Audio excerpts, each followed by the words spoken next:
Olá, um bom dia para você, aqueles que estão nos acompanhando nessa reflexão do Evangelho de Mateus, para conhecermos mais um pouco da visão de Mateus sobre Jesus Cristo, aquele que ele andou lado a lado, observando seus milagres, a sua conduta, os seus pensamentos, as suas atitudes, a sua palavra. Então é muito lucrativo para nós, para a nossa vida espiritual e cristã, conhecermos a visão de outros, porque o Senhor está se revelando a todos, mas de formas diferentes. E a você que é católico, a você que é evangélico, esta palavra é para vocês, está na Bíblia, tanto dos católicos como dos evangélicos. Os católicos têm versões, eu indiquei aqui a Bíblia de Jerusalém, deixa eu ver exatamente o nome aqui, que é uma versão, a Bíblia de Jerusalém, é considerada uma boa versão. É preciso ler a palavra, é preciso tirar aquele tempinho privado para meditar na palavra. E as nossas gravações vão lhe ajudar a fazer isso. Então, não deixe de nos acompanhar. YouTube, Vera Reflexões, Espaço Reflexões. Estou lhe aguardando. Então, nós precisamos lembrar sempre que, apesar de haver várias denominações, a palavra do Senhor diz que haverá um só rebanho e um só pastor. Por isso, o próprio Senhor irá peneirar a doutrina de todas as denominações, porque todas as denominações têm doutrinas, a fim de que permaneça a doutrina pura de Jesus Cristo. E aí este rebanho será unificado e o pastor será Jesus Cristo, que irá se manifestar através dos seus ministros, dos seus missionários, das pessoas que são levantadas para pregar a sua palavra.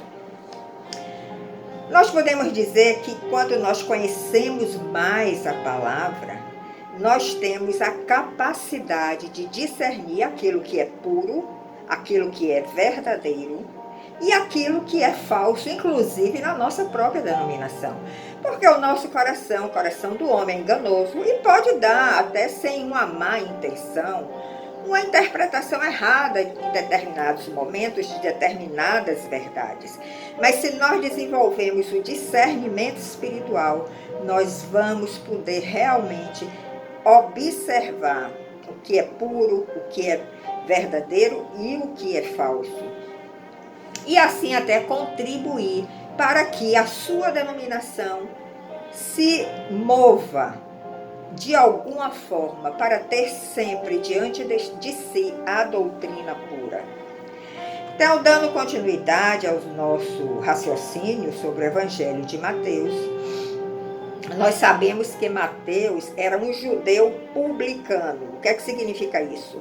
Os publicanos eram coletores de impostos que trabalhavam em várias cidades. Mateus trabalhava em Cafarnaum, Zaqueu, por exemplo, trabalhava em Jericó, e eles trabalhavam para os romanos cobrando impostos dos judeus. Então não era uma profissão, vamos dizer assim, bem vista pelos judeus, porque eles se sentiam extorquidos muitas vezes. Nós conhecemos muito bem essa situação, né? Todas as nações têm os seus impostos determinados, às vezes achamos que alguns são abusivos, às vezes achamos pessoas também que querem nos extorquir. Então, os publicanos eram mal vistos pelos judeus por essa razão. Mas para entendermos melhor o que era um publicano, eu busquei algumas informações sobre o que é que significa ser um publicano, e Mateus, sendo judeu, sendo do povo judeu, estava prestando serviço a Roma, mas podemos dizer que um publicano era como um funcionário público na Roma antiga. E eles desempenhavam um papel importante, podiam desempenhar um papel na administração financeira do Estado romano, eram responsáveis por coletar impostos, coletar taxas e tributos em nome do Estado romano. Esses publicanos, geralmente, eles pertenciam a uma classe que estava acima da classe da nobreza, socialmente falando. Mesmo os publicanos que não eram judeus, estavam numa classe abaixo da classe da nobreza, mas estava acima da plebe, daqueles mais pobres. E suas principais funções era coletar impostos sobre propriedades, impostos sobre o comércio, sobre importações, administrar finanças públicas, gerenciar contratos, gerenciar obras públicas. Então, tudo isso é muito comum aos nossos olhos, né, nos nossos dias. Nós podemos já ir fazendo o paralelismo daquele tempo com o nosso tempo de hoje. Mas os publicanos eram muito hábeis no que faziam. E frequentemente eles eram criticados pela sua ganância e pelo abuso de poder. E Mateus, sendo judeu, mas tendo se associado aos publicanos, ele gozava de uma má reputação. Porque a prática dos publicanos, de uma forma geral, era cobrar mais impostos do que o necessário. E por manter esta associação com Roma, com o Estado romano, como uma ocupação, eles eram mal vistos. Eu estou dizendo aqui que Mateus praticava desta forma, não sei, não sabemos. Zaqueu, alguns acham que sim, outros acham que não, mas em linhas gerais seria isso. E por falar em Zaqueu, nós podemos também refletir um pouco sobre Zaqueu, que era outro publicano que coletava impostos na cidade de Jericó. E quando ele soube que Jesus ia passar por Jericó, ele, por ter baixa estatura, ele subiu num sicômoro, que é uma figueira silvestre, para ver a Jesus. O que será que impulsionou Zaqueu a tomar essa atitude de subir numa árvore para ver Jesus passar? Talvez ele já tivesse sido tocado por alguma palavra que Jesus falou, por comentários que fizeram sobre Jesus, pela fama que corria sobre Jesus. E ele teve esse impulso, essa iniciativa. Mas Jesus, quando viu aquela atitude, quer dizer, não foi uma atitude de indiferença. Zaqueu mostrou ali um interesse realmente em conhecer aquele que estava fazendo tantos milagres, que estavam falando tanto sobre ele, que Roma estava preocupada, os sacerdotes preocupados com os feitos de Jesus. E Zaqueu resolveu conferir, mas talvez ele já tenha sido tocado naquele momento, naqueles dias, até pelo Espírito Santo, despertando ele para um novo olhar. Então ele subiu nesta árvore para ver Jesus passar, e quando Jesus viu a sua atitude, e com certeza Jesus viu também o seu coração, porque ele vê o coração de todos nós, ele conhece o coração de todos nós, os nossos pensamentos. Então Jesus, quando viu aquela atitude de Zaqueu, ele chamou a Zaqueu e disse que iria pousar na sua casa naquela noite. Zaqueu aceitou o convite de Jesus. Zaqueu abriu as portas da sua casa para Jesus e a vida de Zaqueu foi transformada.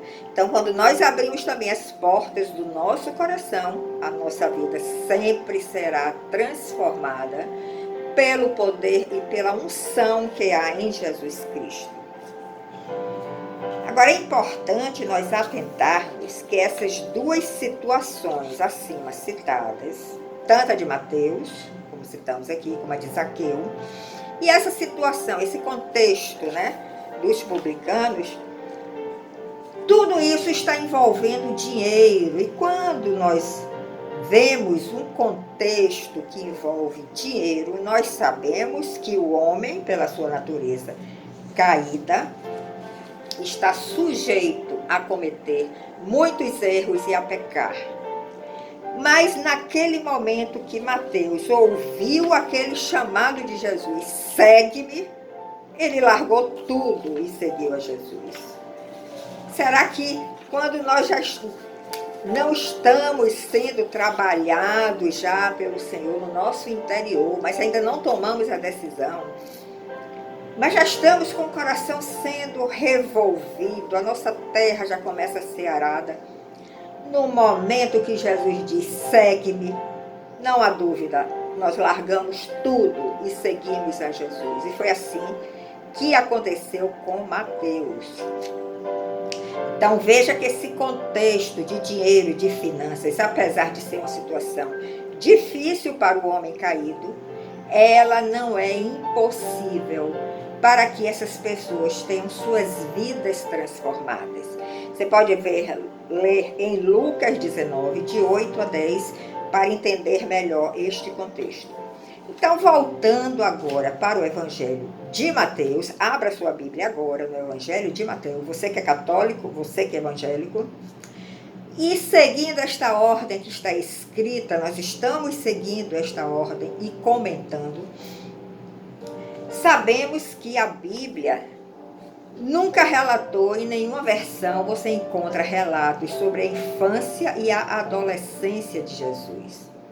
O único relato que nós encontramos é que ele foi criado em Nazaré, ele era filho de um carpinteiro. É relatado na Bíblia também que ele tinha outros irmãos e irmãs, e esses outros irmãos e irmãs eram fruto da relação matrimonial entre José e Maria, porque após Maria ter cumprido a missão para a qual ela foi designada, que foi dar à luz ao Filho de Deus, que missão maravilhosa, aquela criança que foi gerada pelo Espírito Santo sem qualquer pecado, a partir daí ela foi liberada para ter uma vida normal, matrimonial com José, como qualquer mulher casada.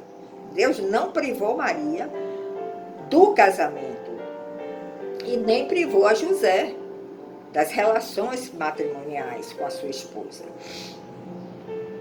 Então, enquanto isso está acontecendo, surge no Evangelho de Mateus, se você for seguindo aí a ordem, a figura de João Batista. João Batista veio como o arauto do rei, o precursor de Jesus, aquele que traria a salvação para toda a humanidade. O arauto é o atalaia, é aquele que está proclamando a mensagem do Senhor. E João Batista fez isso. A voz estava clamando no deserto. A voz de João Batista? Não. A voz do Espírito Santo, através de João Batista, estava clamando lá no deserto da Judéia, onde João Batista se encontrava e estava convidando os pecadores ao arrependimento. Do mesmo jeito que Jesus fez lá com Zaqueu. E fez também com Mateus. Então João, que é o Batista, o nome dele não é João Batista, é João o Batista, ele tinha essa denominação, porque ele batizava sempre ali no Rio Jordão. A vida de João Batista também foi fruto de um milagre, porque sabemos que sua mãe era estéril, seus pais já eram idosos, e Zacarias, o pai de João Batista, recebeu a visitação de um anjo dizendo que através deles, através de Isabel, viria João Batista, apesar da idade avançada que eles tinham. E que o nome ali já foi determinado pelo anjo, o seu nome deve ser João, e ele será cheio do Espírito Santo desde o ventre da sua mãe. Então João Batista teve realmente uma missão também a cumprir, assim como Maria, assim como José, assim como Jesus. João Batista também teve uma missão a cumprir, chamar os pecadores ao arrependimento, ele praticava o batismo de arrependimento no Rio Jordão e anunciava a chegada do reino dos céus.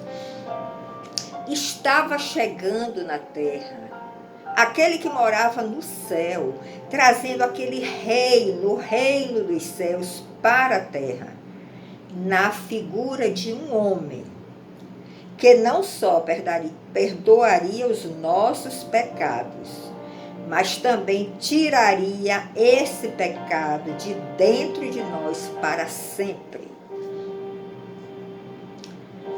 Porque quando nós olhamos lá para o Antigo Testamento e conhecemos os sacrifícios que eram oferecidos lá através dos animais para o perdão dos pecados, os pecados eram perdoados. Quando o pecador levava a sua ovelha, o seu novilho, entregava aos sacerdotes para ser sacrificado, para aquele sangue ser derramado sobre o altar, os pecados ali eram perdoados. Mas não era tirada de dentro do pecador a natureza de pecado que ele tinha. Então ele voltava a pecar de novo, porque a natureza de pecado estava ainda dentro dele. Mas quando Jesus veio, quando o reino dos céus chegou a esta terra através de Jesus, o Deus que se fez homem, ele não só perdoa os nossos pecados, mas ele tira a nossa natureza de pecado de dentro de nós. Mas isso é através de um processo contínuo durante toda a nossa caminhada aqui na terra. Ele vai nos redimindo, ele vai nos diminuindo no nosso ego, no nosso orgulho, e a sua natureza vai começando a tomar conta de nós, no nosso interior. E essa natureza de Jesus, a semente santa, ela não peca. Então nós vamos começar a pecar menos, até que podemos alcançar a estatura do varão perfeito, sem qualquer pecado. E quando isso acontece? Quando a natureza divina toma conta de todo o nosso ser. E é essa a meta que nós devemos perseguir. Então, com a chegada de Jesus, estava sendo dada àquele povo uma grande oportunidade de se livrar desta natureza caída que sempre nos faz pecar. E a nós hoje, a oportunidade continua sendo oferecida, porque Jesus voltou para os céus, mas ele mandou o Consolador, o Espírito Santo, para continuar fazendo esta obra em nós. Você pode ler Mateus capítulo 3, que nós estamos abordando sobre esse assunto. Então veja que Jesus sempre procurava se identificar com o homem. Ele nasceu de uma forma idêntica como nós nascemos, veio de uma família, veio de uma mulher, nascimento normal, como nós temos nossos filhos hoje. Ele poderia vir de repente num evento sobrenatural, mas não, o Pai quis realmente que Jesus se identificasse conosco, para que nós possamos nos identificar com Ele. Então ele se identificou conosco através do seu nascimento natural. Ele se identificou conosco quando ele disse a João Batista que ele precisava ser batizado ali no Rio Jordão com o batismo de arrependimento, fazendo-nos entender que nós também precisamos deste batismo de arrependimento para nos arrependermos dos nossos pecados e recebermos o dom da fé, o dom da salvação que vem através da fé em Jesus. E ele, a partir daí, a todo momento, ele estava se identificando conosco. Em toda a sua caminhada na cruz, ele estava mostrando ali que nós podemos seguir os seus passos e alcançar esta meta da plenitude de Deus. Uma outra forma que nós podemos ver e entender essa identidade de Jesus conosco, se identificando conosco, ele como homem, nós como seres humanos, ele sendo Deus, ele se esvaziou de tudo que ele tinha. Ele se esvaziou do Pai, da plenitude do Pai. E ele está querendo dizer, vocês estão vazios também desta plenitude. pediu, mas eu também me esvaziei e eu fui crescendo em graça, estatura e sabedoria. E isso pode também acontecer com vocês. Então, nós vemos sempre nas ações de Jesus, nos eventos da sua vida, essa identidade sendo sempre manifestada. Então, ele fez questão que João Batista o batizasse no Rio Jordão, para que as escrituras fossem cumpridas, porque Jesus veio para cumprir toda a escritura.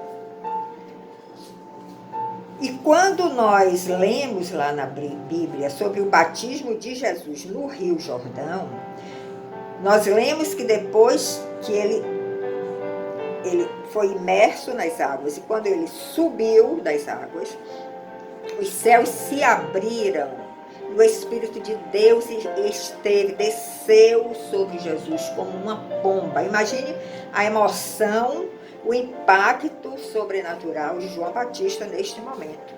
E naquele momento que o Espírito de Deus desceu sobre Jesus, ele recebeu os 7 Espíritos de Deus que estão escritos em Isaías 11, de 1 a 5. Quais são esses 7 Espíritos?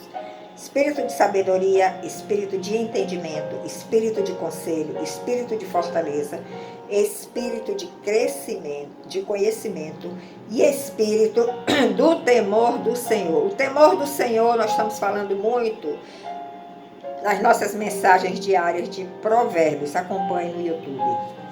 Ou seja, Jesus ali não foi simplesmente batizado pelo Espírito Santo. Ele recebeu ali os 7 Espíritos de Deus, a plenitude de Deus, para a partir daí iniciar o seu ministério. Leia Isaías 11, de 1 a 5, eu não vou ler aqui por causa do tempo, mas leia que você vai confirmar isso que eu estou lhe falando. Então Jesus ali iniciou o seu ministério. A partir dali, depois do batismo, ele iniciou o seu ministério. Como ele não tinha qualquer pecado, ele recebeu logo a plenitude de Deus. Mas conosco, quando nós saímos das águas, nós devemos buscar esta segunda experiência, que é o batismo no Espírito Santo. E a partir daí, desta caminhada já com o Espírito Santo, em nós, fazendo esta obra no nosso interior, nós vamos galgando pouco a pouco esta plenitude do Pai.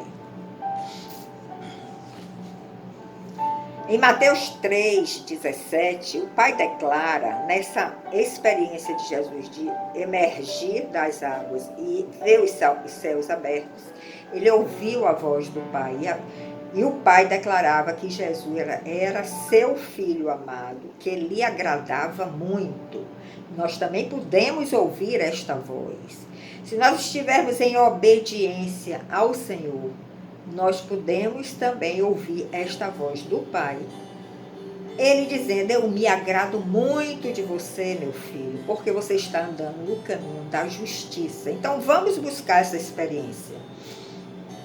Mas após Jesus ter sido batizado, o Espírito Santo o levou de novo, mais uma vez, a uma nova experiência. E é assim que ele faz conosco. Cada vez que nós nos aproximamos mais do Pai, do Senhor, nos aproximamos mais de Jesus, nós começamos a viver mais experiências. E Jesus foi levado ao deserto pelo Espírito, não foi pelo diabo, viu? Foi pelo Espírito. Então, muitas vezes a gente está no deserto achando que é o diabo que está nos levando. É o Espírito Santo que quer que você viva novas experiências.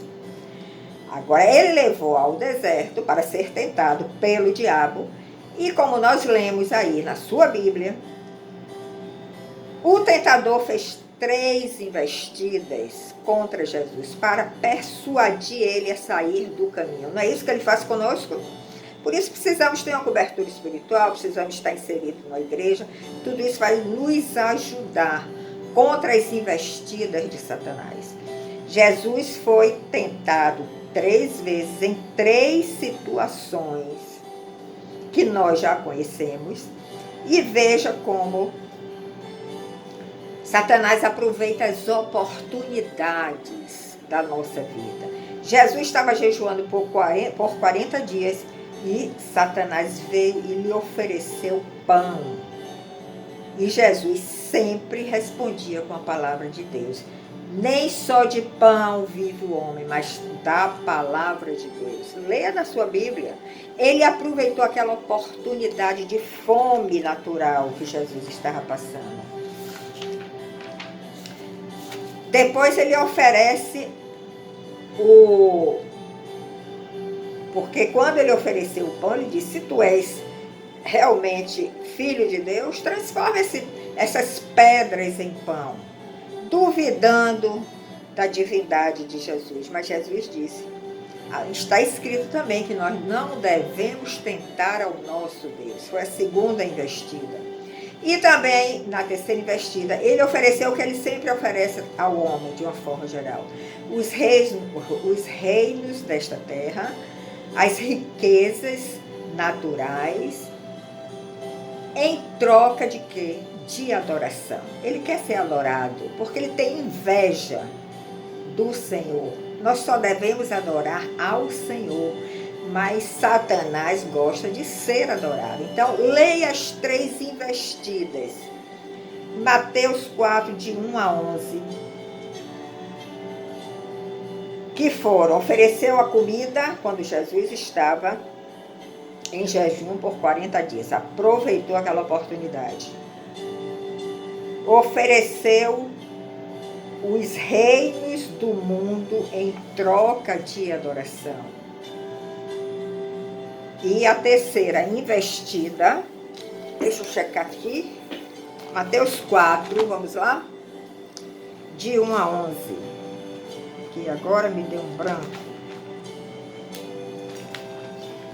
Mateus 4, isso está relatado nos 4 evangelhos, viu? Tanto no de Mateus, de Marcos, de Lucas, de João. Então, Mateus 4, de 1 a 11, nós lemos aqui, verso 3. O tentador aproximou-se então de Jesus e disse: se tu és filho de Deus, mande que estas pedras se tornem pães. Porque Jesus estava com fome ali, 40 dias de jejum, com certeza. Jesus, porém, lhe afirmou: está escrito, nem só de pão viverá o homem, mas de toda a palavra que sai da boca de Deus. Ou seja, a palavra de Deus nos alimenta e tira até a nossa fome natural.